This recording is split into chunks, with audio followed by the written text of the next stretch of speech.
Surat railway station ઉપરથી એક ઈસમની ગાંજા સાથે ધરપકડ કરી લેવામાં આવી છે.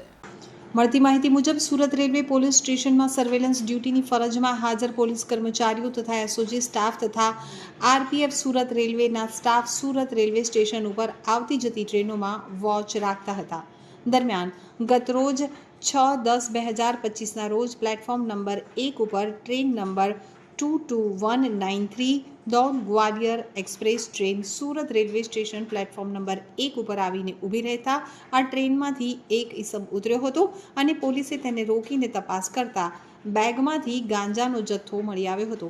પોલીસે યુવકને પોલીસ સ્ટેશન ખાતે લાવી વધુ પૂછપરછ કરી તેનું નામ ઠામ પૂછતા તેનું નામ દીપક પબન્ના સ્વાઈન જાણવા મળ્યું હતું. પોલીસે યુવક પાસેથી બેગમાંથી કુલ 11.990 કિલોગ્રામ ગાંજો તેમજ મોબાઈલ ફોન મળી કુલ 1.25 લાખનો મુદ્દામાલ જપ્ત કરી કાયદેસરની કાર્યવાહી હાથ ધરી હતી.